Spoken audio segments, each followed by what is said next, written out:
Hi everyone, I'm JD from Willowbound Journals, and today I have a tutorial for you showing you how I make a bag journal. So bag journals are some of my favorite journals to make because every page is made out of a bag, and so every page is a pocket. And then you can obviously put something in those pockets and turn it into an ephemera holder.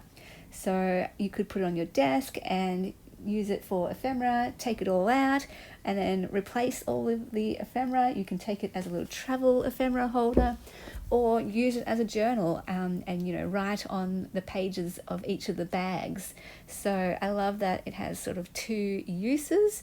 That's a look at the cover. I use one of my paper bag covers like normal. It's like my signature style it's become, and I've had that cover for a while and I've just been waiting for a project. And I like making a bag journal at the end of every year. So throughout the year I collect bags like this, what I've got here on my desk. All of these bags I've gotten from various places that I've collected from over the year. There are quite a few from the post office, because I go to the post office usually once a week to send orders, and so I get all the different types of bags that they hand out, the big ones, the small ones, and all the sizes in between. I've got some decorative craft paper type of bags here, and I have some mushroom bags, that you get from the grocer, and I love that there's like different types of mushroom bags that you can get.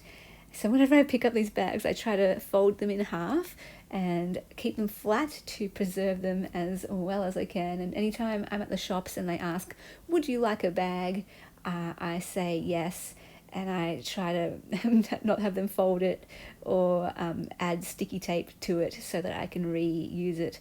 I've got some smaller craft paper bags and some bags that I've already sort of decorated here with a napkin.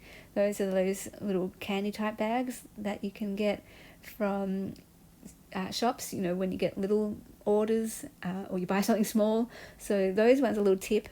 I just go to our local stationery shop, and I one day asked the lady behind the counter, hey, do you sell those bags that you offer when you give them to your customers? And they said, well, we don't, but we can. So I was like, great. And so they have obviously all the different sizes, small, medium, and large, and I think extra large. I just get the small ones because I like using them to add as pockets in journals. Then I have these brown paper bags. You can kind of see the different color tones we have here, depending on where I get them from. Different shops will have different types. And here's just a look at the measurements, because I get questions about this all the time. It's about 24 centimeters by 20 centimeters. And I will just measure this one here too. It's about 13 centimeters when you fold it in half, and then obviously the same height, which is about 20 centimeters, but you can use any type of bag. I'm not fussed about what size it is. I get what I can use. And these bags, I get lots of questions about where I get them. Yeah, just from the local supermarket. So I know in America you can't get the same sizes, or they're not easily available, so I do have them for sale in my Etsy shop. If anyone is interested, I do have a sale in my Etsy right now as well, in the lead up to Christmas till the end of this week, I believe it is. We have 25% off all journals and all printables and all packs, including this paper bag pack. So I am going to start off with these larger bags here.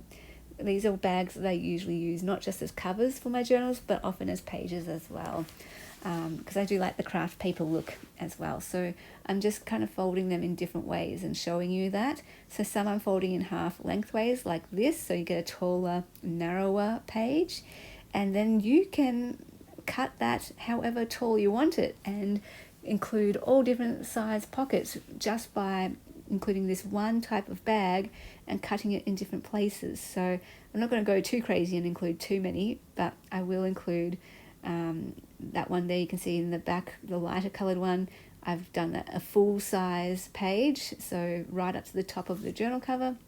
The other one I did about half, and then this one here I'm going to do a bit lower, I believe.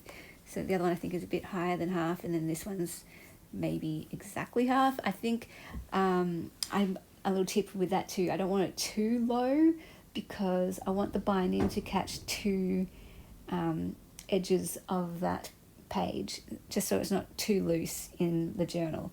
And now you can see I'm going to cut them all, and I'll have 3 different types of bag, like the different color tones, and 3 different heights for each one. So that gives you your variety.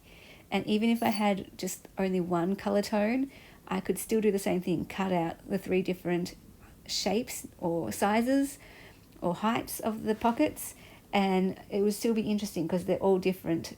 And then that one I'm folding the other way and doing like a full size page, both height wise and width wise. So it's going to trim off the top a little bit here, and what that does is it creates an open pocket. They're all open pockets, but you know what I mean, where it's not just a side loading pocket. It opens up a lot more. You get a lot more room, which can be handy if you've got bigger pieces that you want to slip in, that might be taller than the pocket, and it's just easier to get things in and out as well. So that's just another little way you can do pockets. Instead of just doing only side loading or only top loading, you can have them open at the top edge so that you can have more space. So it looks like here I'm folding another one the same way, going across, but I'm going to cut it a little bit lower so we have a bit of a shorter page. So again, all just using the humble paper bag, and just from the paper bag we have got a cover and all sorts of different types of pocket pages.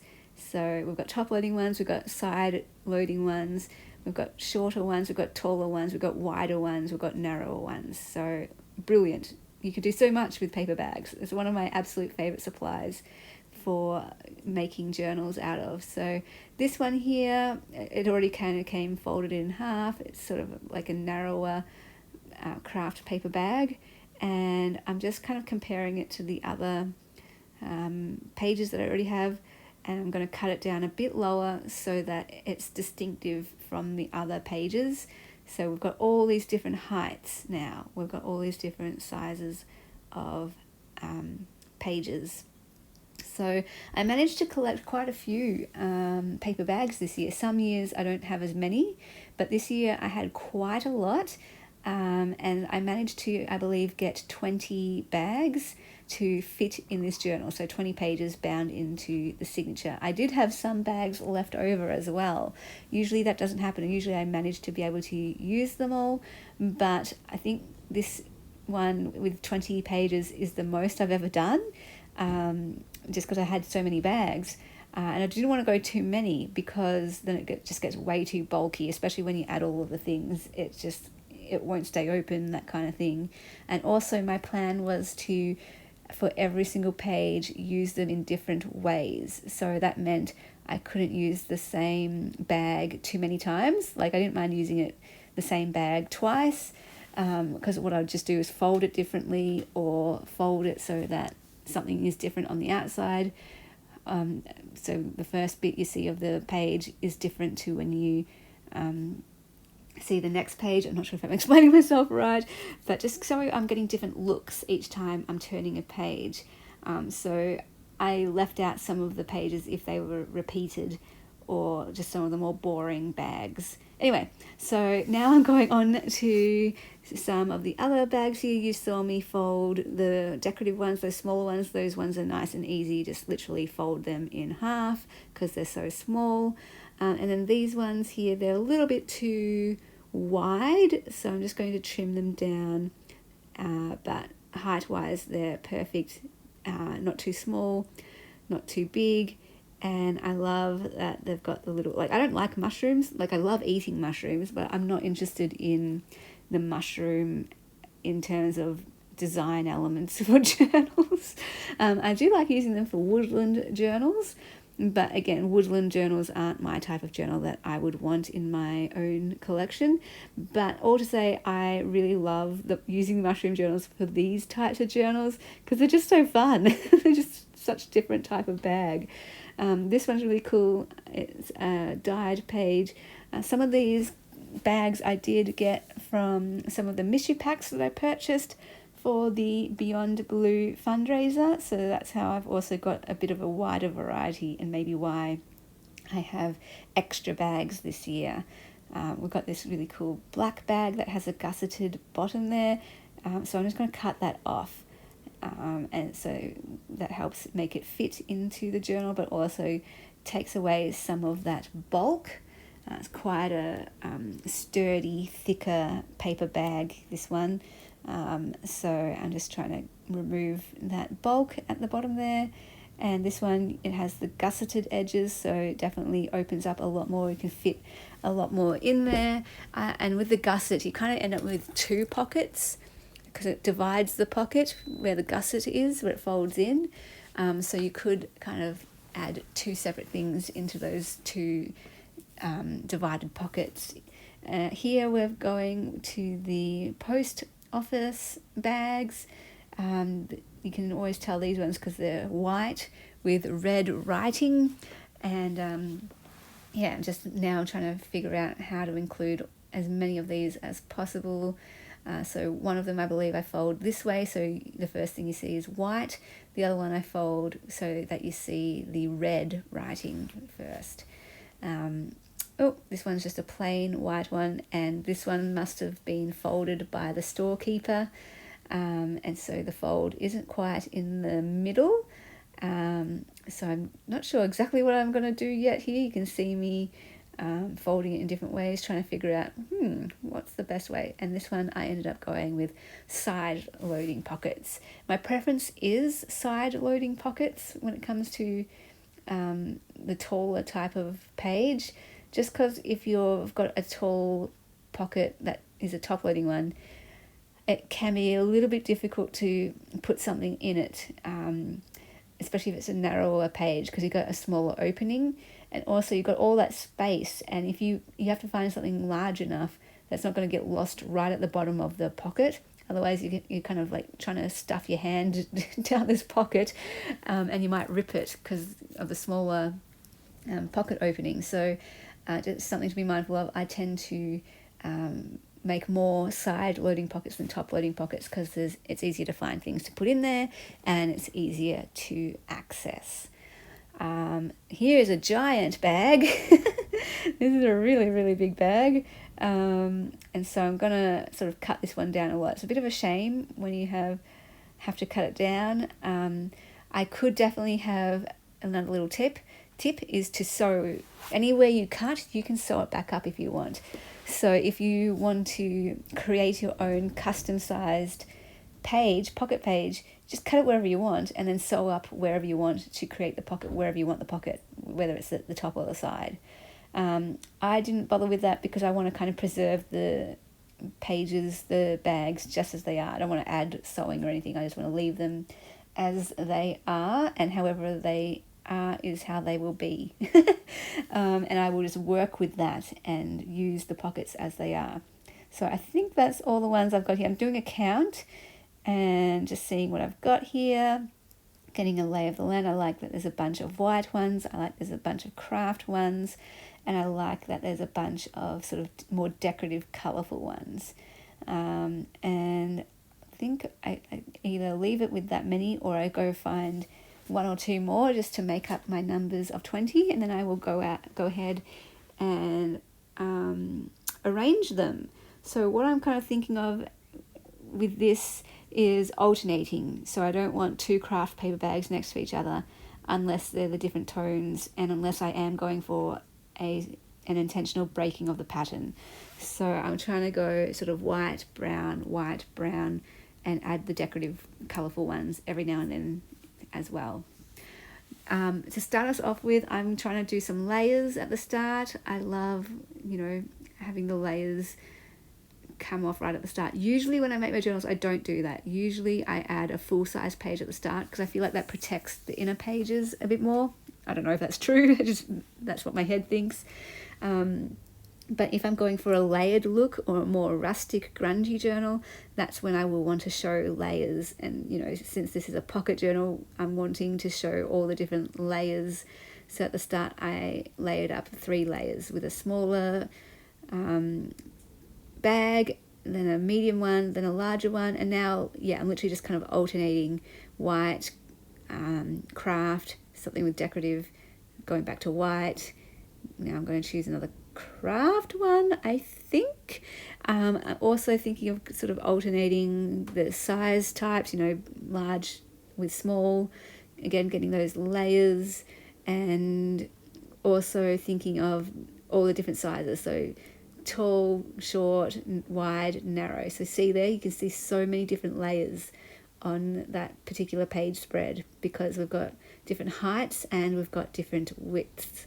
Now we're going back to a white, now we're going back to a mushroom bag. So I'm just kind of alternating, playing around with all of those different variables, the colours, the sizes, and that's what I'm thinking about in my head the whole time. This page I actually flipped around, and so it opens up at the bottom, and that was unintentional, but it still works because it's a fun pocket journal.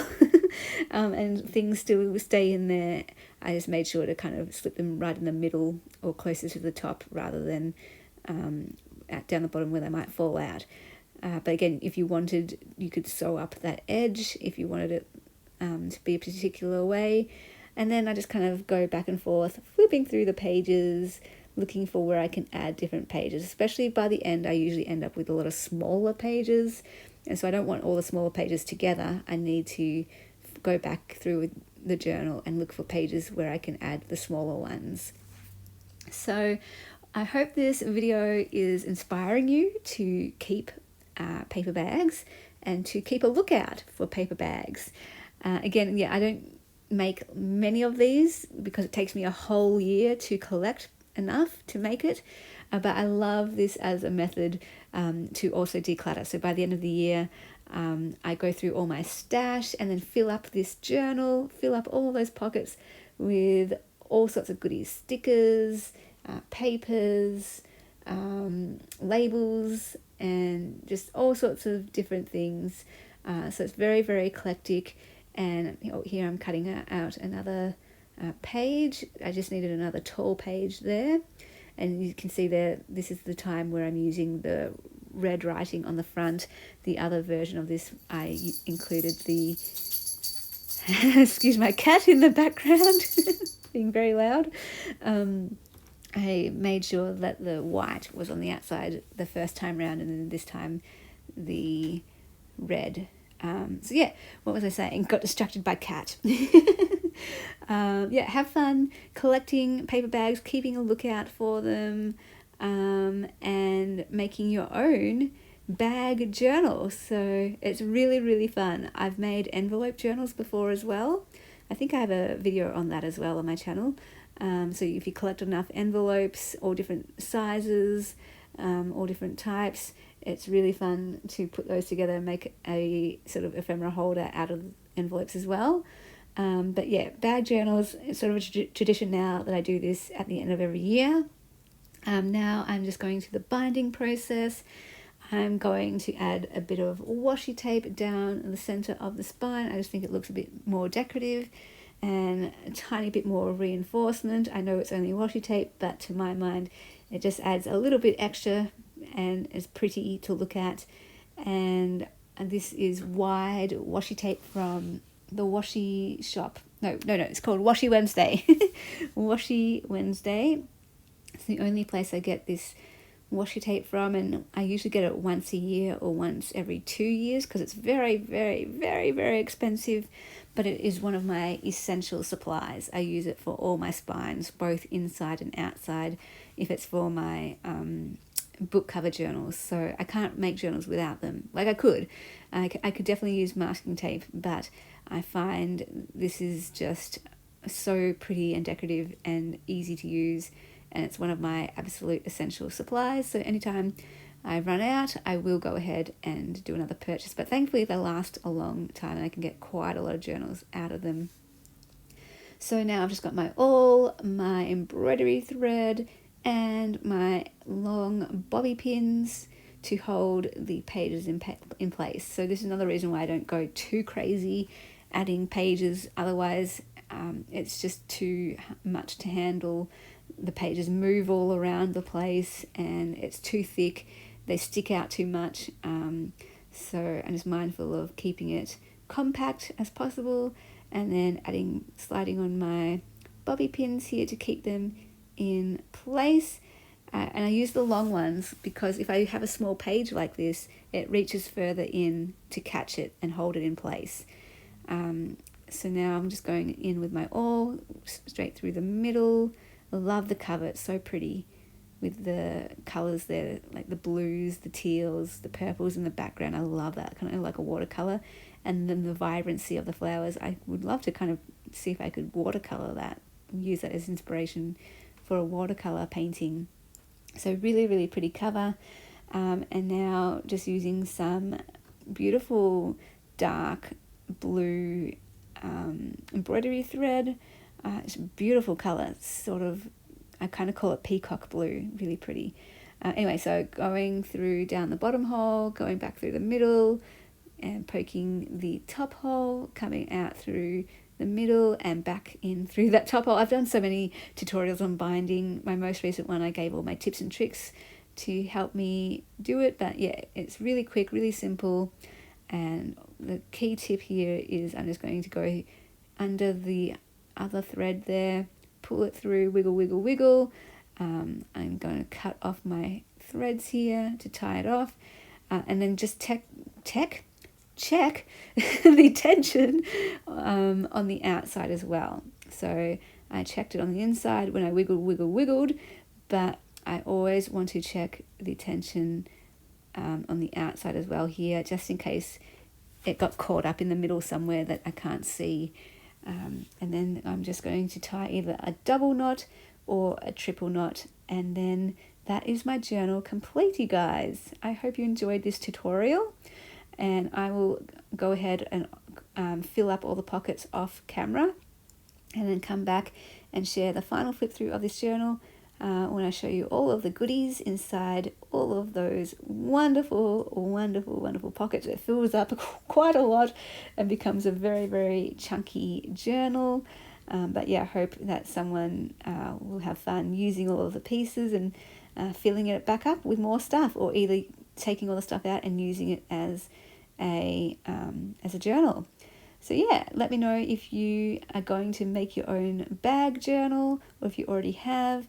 I'm just pulling out some extra bags here that I think I include in the back of the journal just as some extra fun pieces as well. So thank you so much for watching, and I will see you next video. My beautiful Bye, patrons guys. Who supported me in the month of November.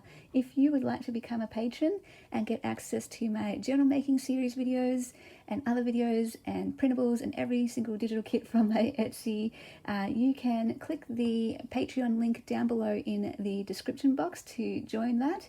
If you would like to become a YouTube member, where you get access to extra videos and member requested videos right here on YouTube, not over on my Patreon website, then there is a join button you can click below this video but above the description box. And if you're looking for some journaling inspiration or something to kickstart your journaling, I also have a whole bunch of journaling courses, including the Intentional Life course that I run all year long for anyone who would like to join. So the information is down below for that in the description box as well. And those are all different ways that you can support what I do here over on YouTube and with Willow Bound Journals.